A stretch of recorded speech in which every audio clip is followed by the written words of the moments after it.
Okay, I can definitely help you with that. Perfect weather for grilling today. Well, this weekend. You cooking this weekend?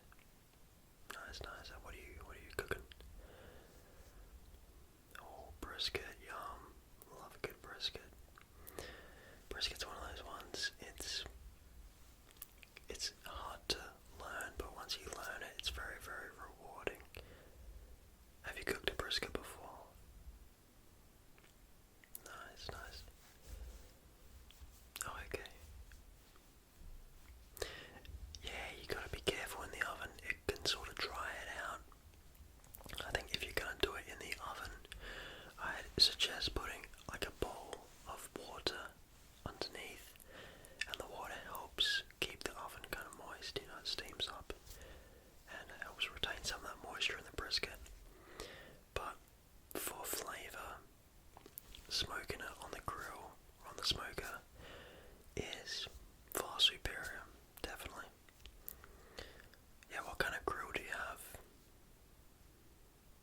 Oh, nice, nice. Yeah, I'm actually looking into getting an old hickory for myself. I'm saving up for it at the moment. Yeah, nice. How does it go? Awesome, awesome. Okay, so we're cooking a brisket. What do you need? What do you need for the cook? What have you got? You've got a list. Perfect, perfect. Let's hear it. Okay. Yep. I can help you with that for sure, yeah. Okay, I think we have all of those things. You want a wrap? Okay. Do you want foil or butcher's paper? Well, I can grab both and I can help you make that decision. Yeah, we can talk a little bit about it. Okay, let's start there. I'll go grab it and I'll come back. So when you cooked your brisket in the oven, did you wrap it at all? In foil, yeah, nice. Did you put any liquid in it or anything? Okay, so when you're cooking a brisket in the oven, like I said, it can get quite dry, so what can help is when you go to wrap it, if you're wrapping it in foil, you can pour some liquid. It can be anything: beer, beef broth, honey, butter, anything really. You can pour that in with the brisket and it helps retain some of that moisture. You can also put a bit of butter in there, some brown sugar, bit of honey, and it makes a delicious, sweet, sticky brisket. So I've grabbed some foil for you. This is from Pro Smoke, and it's nice. It's nice and wide, so you can definitely fit your brisket in here. And you asked about the difference between foil and butcher's paper. Yep, so foil will trap all of that moisture in there, and it will almost steam your meats.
So this is the butcher's paper. This is from Hardcore Carnivore, and they make a really, really good quality butcher's paper.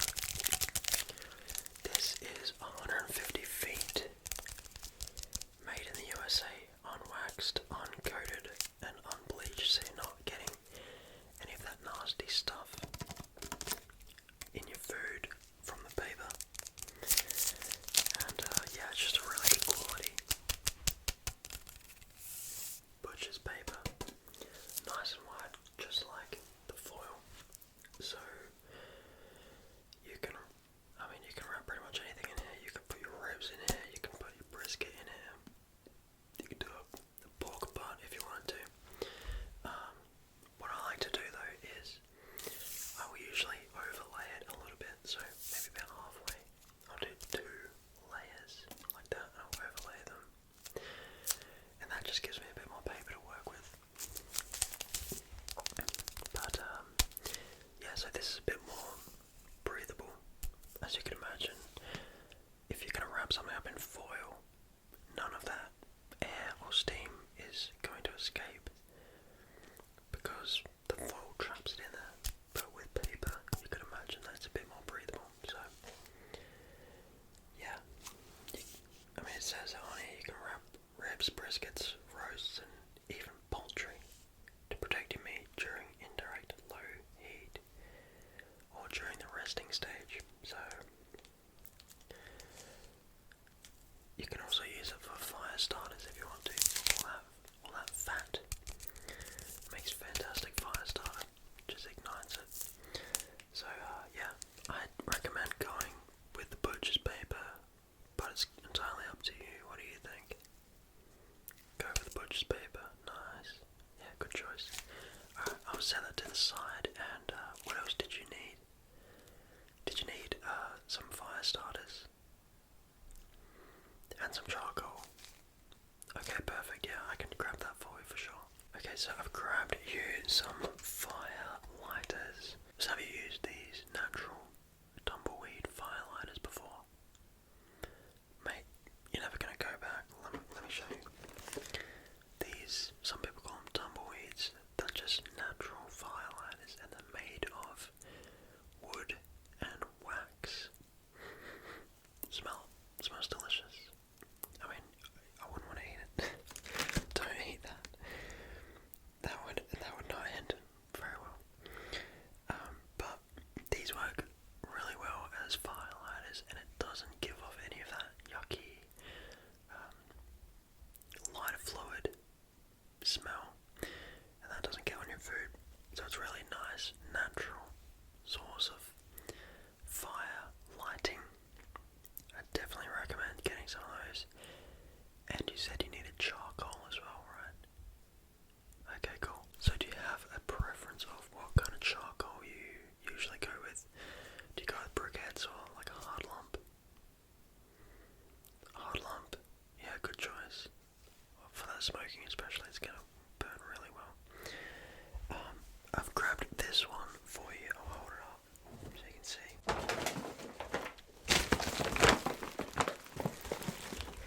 And this is a 10 kilo bag of nice natural hard lump charcoal, and this is actually on sale at the moment, so you can't go wrong with this. Just a nice hard lump with old mate scent on it. So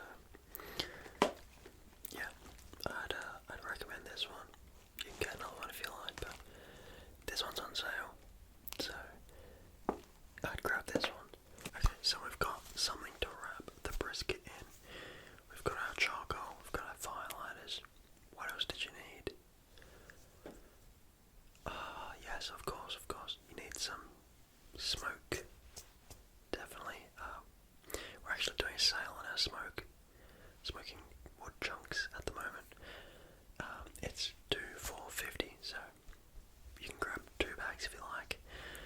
Just over there, you can go and have a look, pick out ones you like. I can grab them for you. Yeah, what flavors?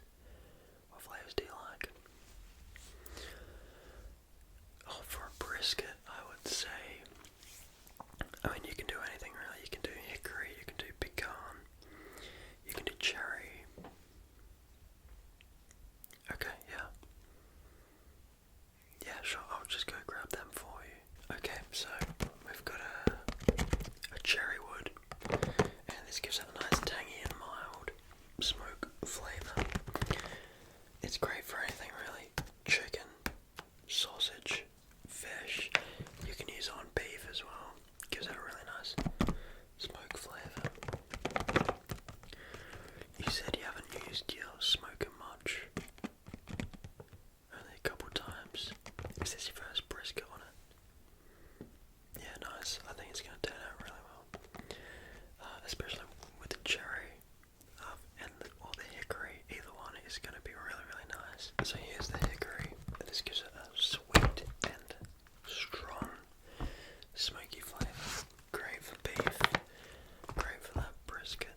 So, we've got all the essentials. Is there anything else you needed? Check the list. Okay, yeah. Oh, a few extra things, yeah.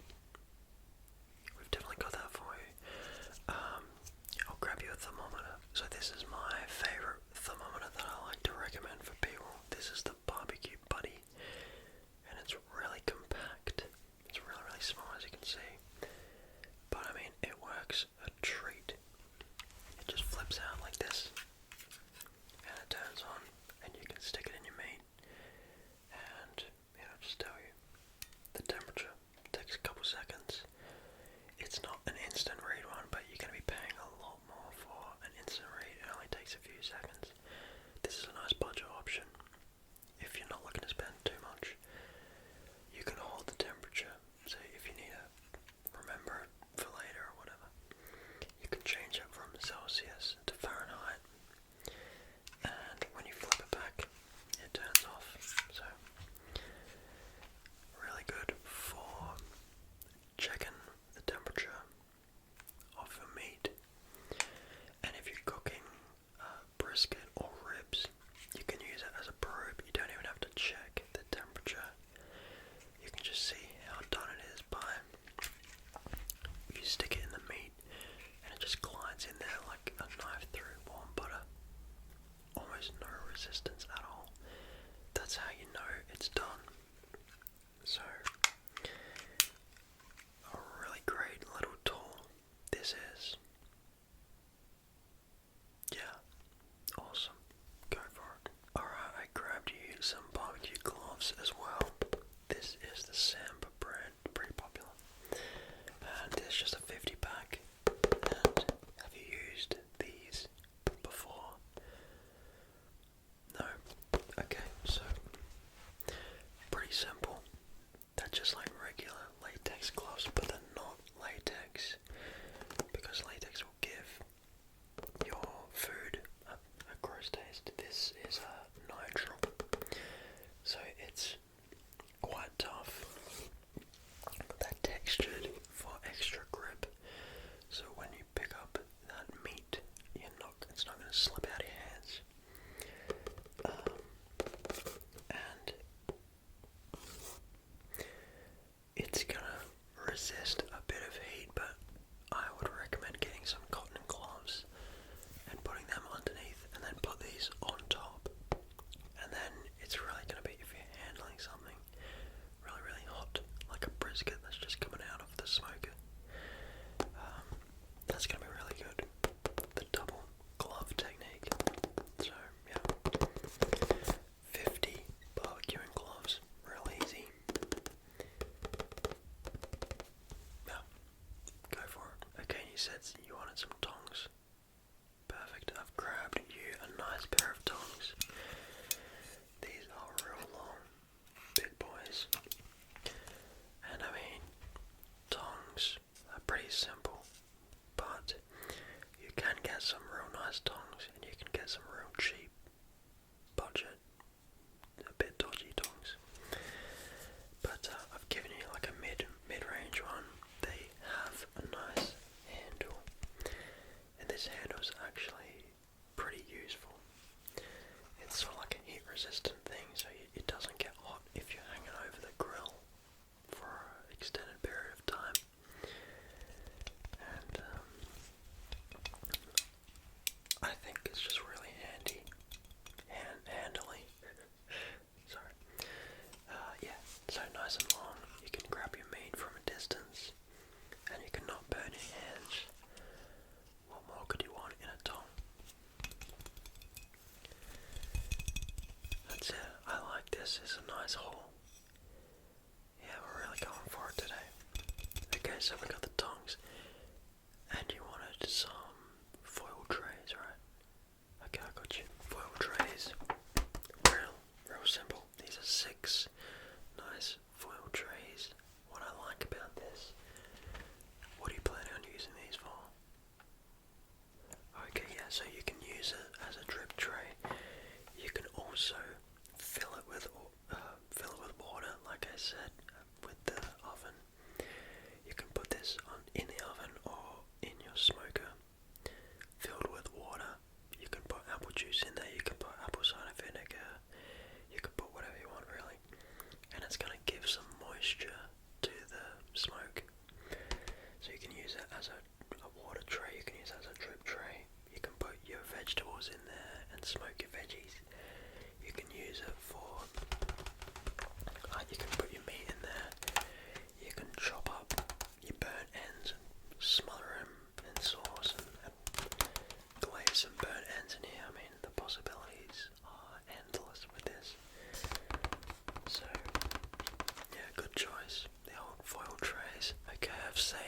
best for last. You said you haven't got a trimming knife. Well, we're gonna fix that today. A good trimming knife can make all the difference in your brisket. If you're putting in a big brisket and it's bulky and it's messy and it's not trimmed properly, you're gonna get fat that doesn't render down. You're not gonna get a nice even cook, because think of a brisket as like in terms of aerodynamics, okay? When you're putting it in the smoker, that smoke has to flow over it nice and even. If you've got janky bits hanging out, it's not going to cook very well, right? Exactly. So you've got to have a nice, smooth, rounded brisket, and the way to do that is by getting a nice trimming knife, or a carving knife, you can call it. This is a boning knife, really. But this is a really, really nice knife.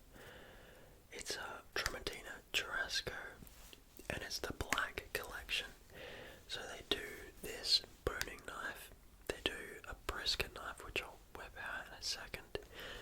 I think they do a breaking knife and a big butcher's knife thing, whatever you call them. The big mallet.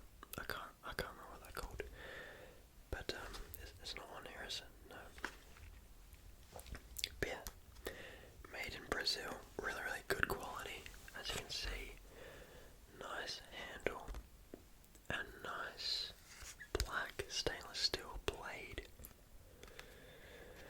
And this is going to make your trimming a breeze. Fantastic. Yeah, exactly. Have you trimmed a brisket before? Yeah, I mean, it is a little bit of a learning curve, but it's just practice makes perfect, so each time you do it, you'll get better at it, and this is definitely going to help you, for sure. Alright, so we got the boning knife. I'll show you the brisket knife, which is going to help for slicing that big brisket. Okay, the brisket knife, and I've got one more thing to show you after this. A little something that I'm going to chuck in for you, because you've been such a great customer. So, the brisket knife, a big 12-inch, nice knife from the same collection, the black collection, black stainless steel, and I mean this knife makes all the difference when you're cutting brisket. If you don't have a good knife like this, and you're trying to butcher a brisket with your dodgy kitchen knife, I mean, you're just gonna smush it and ruin it. This brand new, sharp, really long and flat is gonna make slicing that brisket a breeze, because you can get briskets that are really big, and this is just gonna, I mean, you can keep it nice and even the whole way across. When I got one of these, it changed my life for the better.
dopest merch in the game right now, bro.